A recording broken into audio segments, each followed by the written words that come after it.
Do you remember your first subscriber? Your 100th subscriber? It might have been you or me. Your 1000th subscriber? I think it was actually my sister Alyssa was our first subscriber. Chances are you do. And we know that you'll definitely remember your 100,000th subscriber. Your fans may have found you while searching on YouTube, learned about you through a friend, or maybe you showed up as a recommended video. No matter how they came to your channel, your audience stayed and their numbers increased because of you and the community you've built. We're proud to honor your impressive milestone of reaching 100,000 subscribers with the Silver Creator Award. Congratulations. We know that you have many more stories to share with your community, and we know your fans can't wait for you to amaze them even more with your commitment and creativity. So keep creating, keep building. We can't wait to see what you'll do next, and we're here to support you along the way. And who knows, when you reach your millionth subscriber, we may just write to you and ask, do you remember your 100,000th subscriber? Yours sincerely, Neil Mohan. Welcome to Strictly From Nowhere, a podcast for tech founders by tech founders. Each episode explores the trials, tribulations, successes, and some comedy as we follow innovators and their journey from zero to market. Dude, welcome to maybe the most special, but definitely a one-of-a-kind episode of Strictly From Nowhere for a change. Because today I've been blessed. Yo, not for nothing. This is the award that comes when you hit 100,000 subscribers. And so this is our unboxing. Did you look in it yet? Yes. Does it say your name on it or anything? It's fire. Strictly From Nowhere. Sick, dude. It comes with some stuff. You got a nice little letter. Hang on. Did you get a letter? You know what? I did not get the letter. I think you only get one, so you got to frame that. Yeah, I got the copy of the Stanley Cup. Copy of the Stanley Cup, kind of fire. Yeah, dude. So it's real, folks. If you were wondering, do you actually get the thing? Yes. You cross 100,000, you get the thing. Well, let me, maybe I'll read you the note. Let me read you the note. Should I get this? Should I put this? Sure. Whatever you want to do. In the meantime, I'll read everybody the note. Yeah, it looks better than Gambit anyway. Just for now. Yeah, it looks better than the Gambit anyway. The rare 100,000, 9.8 1 Gambit. I gotta find some homes for those anyway. So let's read the note because it's nice to get a note. It's from YouTube's CEO, Neil Mohan. And it says, do you remember your first subscriber? Your 100th subscriber? It might have been you or me. Your 1000th subscriber? I think it was actually my sister Alyssa was our first subscriber. Chances are you do. And we know that you'll definitely remember your 100,000th subscriber. Your fans may have found you while searching on YouTube, learned about you through a friend, or maybe you showed up as a recommended video. No matter how they came to your channel, your audience stayed and their numbers increased because of you and the community you've built. We're proud to honor your impressive milestone of reaching 100,000 subscribers with the Silver Creator Award. Congratulations. We know that you have many more stories to share with your community, and we know your fans can't wait for you to amaze them even more with your commitment and creativity. So keep creating, keep building. We can't wait to see what you'll do next, and we're here to support you along the way. And who knows, when you reach your millionth subscriber, we may just write to you and ask, do you remember your 100,000th subscriber? Yours sincerely, Neil Mohan. Kind of cool. There's only one award, unless you build another channel, which I don't really plan to do, but could happen. But I think that's pretty special. It's nice to be celebrated. It's nice to have like a little memento. I was just checking. We're at 130,000 today. Yeah, blew right past it. We're rapidly climbing to the gold. The gold is 1 million. So I'm hoping to get the gold. And the diamond is 10 million. 10 million. I see. That's like, that feels like a Mr. Beast level. Like, you guys out there watching the show, you tell me. I don't know if a tech creator can get to 10. I don't even know if that's like possible. Are there any tech creators at over 10 million, at 10 million plus? It's pretty hard. I feel, again, I think that's like Mr. Beast, like, how we would get that if we like some of these things my son watches, like building Legos or something. Like, we're offering highly technical descriptions and business advice. 10 million is not for you, not in the cards for you. We should just make a channel where we just build with Legos all day. And then you can get to 10 million. Maybe baby songs. Cool. Get some baby songs. Right. You want to be the next Miss Rachel? Man. Oh man, if I was can't Blippi, take that kind of heat, dude. I could not take that kind of heat. It's too much attention. Man, dude. Yeah, if we want to hit like Blippi level, we could hit like Blippi levels of madness. No way, dude. It's way too much. Coyote attention. Peterson. That's crazy. No, this was amazing. This was amazing. I mean, 100,000. Listen, it's a lot of work. I'm gonna like not even just the work. Forgetting the work of making 1,000 episodes, dude. It's almost 1,000 episodes, but there's a lot that goes into it. Going and getting guests, cutting it and editing it, the amount of times we haven't shipped something because the episode wasn't worthy. It's the years of nothing, job. Years of no signal at all. That's what I would say is the 0 to 100,000 happened in a period of like 4 months. Yeah, but that's the crazy part. But we had been putting content out for years with no signal, so we appreciate everyone out there because we know that it is. And if you're out there trying to content create, looking at that going, that silver plaque is my goal, you just got to keep going. I truly don't even know what the thing was that changed, that caused things to resonate differently, but it feels like we've been making the same content with like little tweaks, so that it's not like one little tweak suddenly change things. I think it was just us recording every day. That was a big surprise to me, that this, just us talking every day, produced more followers than even the interviews and the guests. I think it's volume. I think the algorithm is designed to serve volume. I think it's the freshness of content. I think it's the quality of the guests, but it really doesn't have any legs at all without the viewer. And the 100,000 subscribers is a mere fraction of the amount of people that have viewed content with the amount of people that our content has reached and impact. Like, forget the metrics across short content. That is so far beyond what episode content has done as far as the metrics, views, impressions, click-throughs, whatever it might be. Like, dude, the short content, we're impacting from every corner of the world. And people are listening to our stuff, and the metrics show it. How long are they spending watching the video? Do they watch a second or third video within our series?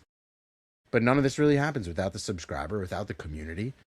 And so the tiny little metric of subscribing to a channel, that's fantastic, but you will never actually truly understand the magnitude of reach.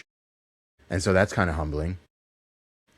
Like, our faces are in somebody's household right now, in every walk of life, on every continent. It's like wild. Kind of crazy to think about. It's it took a while. I'm just a regular dude. Like, we're just regular dudes trying to find our way and recording our tribulations along the way. It's like started as a full-on experiment. It'll always continue to be an experiment. Kind of wild. Yeah, I'm excited. It didn't feel real until the plaque came. I was always like, is this like a lie? Is it a lie? Is it bots? Yeah. Is it like, I'm sure there's a bunch of bots in there too, but I think that at a certain level, I'm definitely seeing. So I was just checking. We're at 130 now.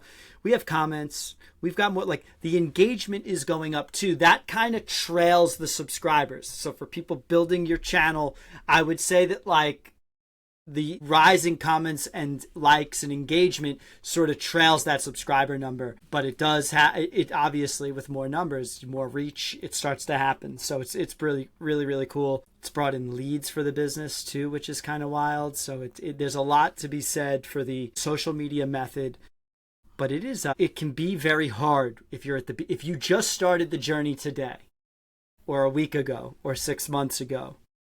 Just know that I know. We know the best time to plant a tree was 20 years ago. The next best time is today. You're it today. Just that seed in the ground. It's hard. It definitely took consistency. Doing it occasionally is not the way. No. There's a reason that like you follow some of the greatest content creators of our time, the ones that are truly figured it out. and they're telling you got to post on every channel 3 to 5 times a day. Like, there's a volume of that is required that the audience needs. And it's not even the audience, that the algorithm is looking at to see if you're really about it. And so, like, this, you know, it went years of us recording occasionally and getting occasional guests. We do it for our customers occasionally. Expect occasional results. But like anything else, this is something that we do every single day. It's just like sales. If you're not smiling and dialing every single day, you shouldn't expect a lead to come into your office every single day. It's just how it goes. It's just the volume and law of averages. It's like literally how this game is played. You know, I had to personally reconcile with the fact that, like, I am basically a full-time content creator at this point. Just how it goes. You're quickly approaching that. You know, I would say, well, like, maybe 60% of your time right now is content creation. Certainly not 100. That is, I'll say, is one of the things. Like, thank God for AI, because before this, it wasn't even possible. Being an engineer and running an agency, you had to spend.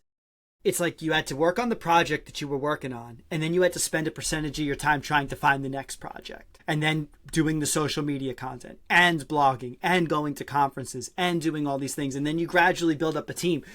AI definitely has helped with the acceleration of that, which is one of the reasons I'm very optimistic about it in terms of entrepreneurship, because how many businesses failed just because the founder just couldn't tackle all of that at one time? Or couldn't do that before. Now, there are pieces of this you could offload to these things. And so now you are going to get small. And listen, you see it, dude. Where are the layoffs happening, dude? They're happening on the giants. Big tech. Big This is the time for David, dude. This is the time for David versus Goliath. There is going to be a lot of boutique agencies popping up where you get a very personalized set of care that can operate at a very high level and grow their agency where they couldn't necessarily be reached before. This is a very big moment for the SMB provider, I think. And then social's got to be in your plan. Social has to be in your plan. Personal branding is actually the answer to all of this. It's like, hey, I exist. That's as simple as this is. Like, hey, in the world, I exist. It's personal branding. It's always existed. It's always been a thing. You've always wondered how whatever his name is down the street is able to be successful and whatever. He just did a better job at making his network know that he exists. I think that's one of the hardest challenges, especially for certain demographics of career professionals. You never really had to worry about your own personal brand or your reach or your network or your digital footprint or any of that stuff. You'd get a job, you'd be, you know, happy and complacent. It would pay the bills. You'd get your 9-to-5 scenario. You don't even really have to think about it. Nobody's safe right now. If you plan to enter into entrepreneurship, the only thing I can say is the louder you are, the more likely it is that you'll get heard. Yeah. And that's just simple facts, simple physics. The louder you are, the likeliness is that you will be heard. And then you got to channel your inner Howard Stern. That's like the next level, right? Like making this cool for everybody. That's one thing I wonder about the audience is how many are engineers, how many are chief technology officers, how many are just entrepreneurs.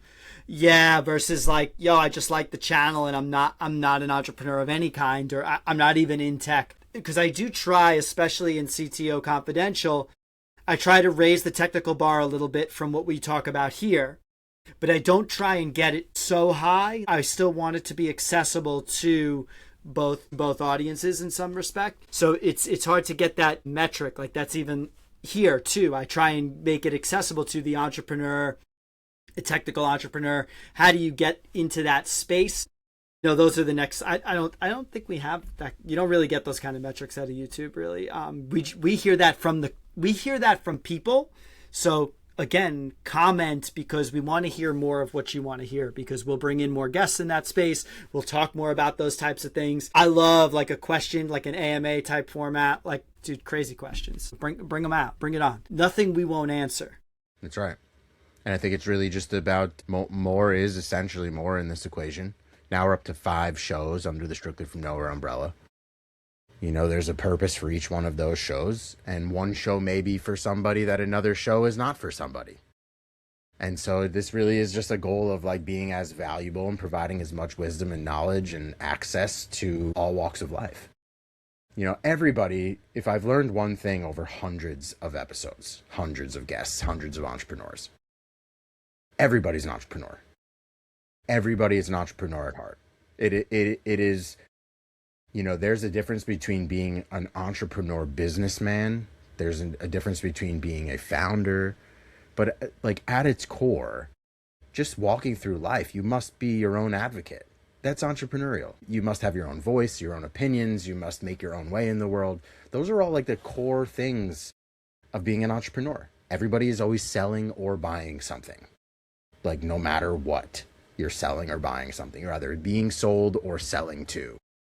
And so I just think that this is really designed for the people that are looking for the courage, the guts to go all in. And like, what's the formula? Limit your mistakes. Try to learn from us and our guests. All I'm doing is building in public. I'll let you know when I fuck it up. That's for you. Let me take the punch to the face. Let you avoid that. That's the whole goal. This is the episode to let you know that it does work, because it didn't work for a long time. I think that's the salient points to the social game. I love it. Dude, congratulations. Congratulations. Forward to 1 million. Forward to 1 million. That's right. You know? See you, buddy.